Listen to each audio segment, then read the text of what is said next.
This meeting will come to order. Today we have a hearing, Diminished Capacity, Can the FDA Assure the Safety of the Nation's Food Supply, Part 4, Deception in Labeling. Each member will be recognized for an opening statement. I will begin.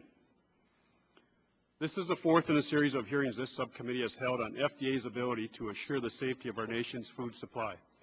Future hearings in this series are expected to include a review of the President's newly announced plan to stiffen the inspection of food imports. Our hearing today, however, will focus on the treatment of packaging of meat and fish in carbon monoxide.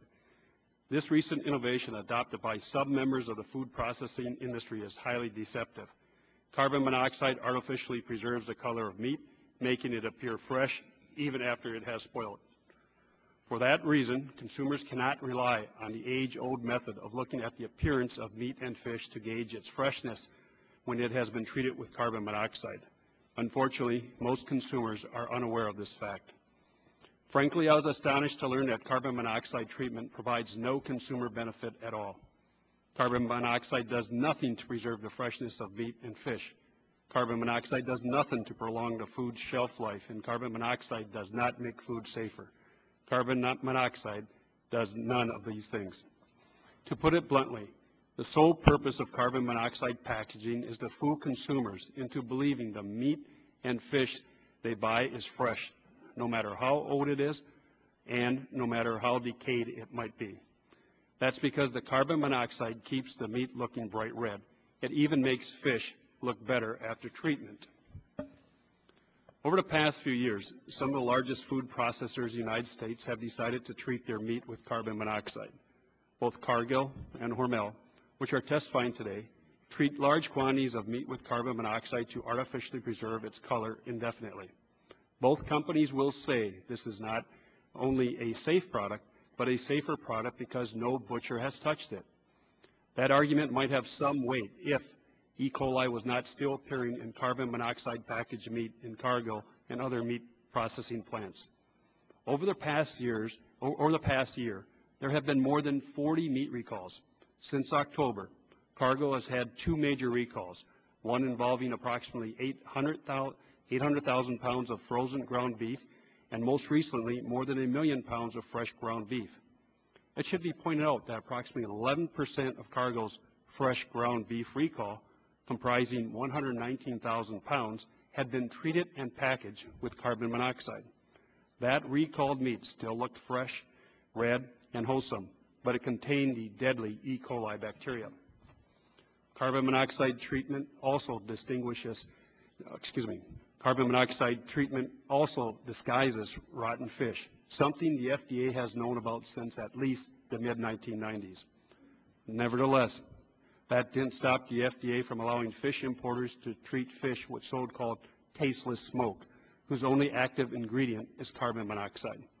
Originally, the carbon monoxide was derived from smoke, but today most fish packers are using carbon monoxide from canisters rather than from a smoking process.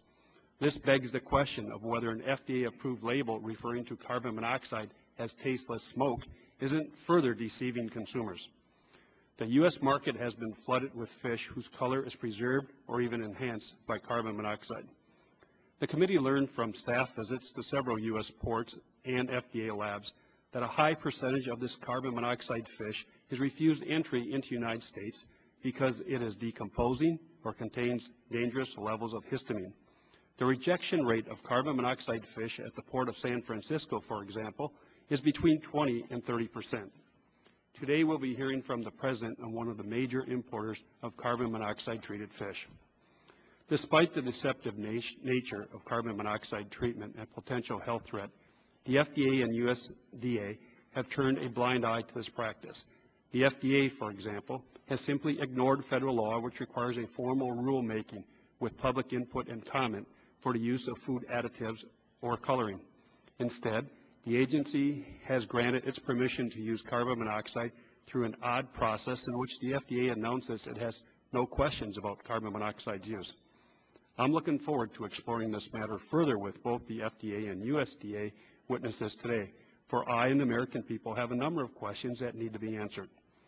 Lastly, I would note that Soon after we opened this investigation, we sent letters to a number of prominent food processors and retailers requesting information and records on blasting of meat and seafood with carbon monoxide.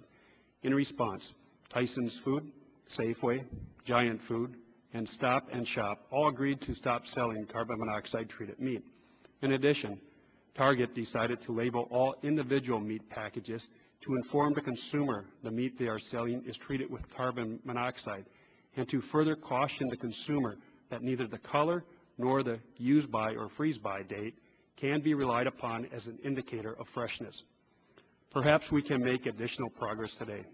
If meat and seafood companies want to blast their products with carbon monoxide to artificially enhance the color, the least they should do is label the products and warn consumers not to rely on the color, texture, and apparent wholesomeness of their products.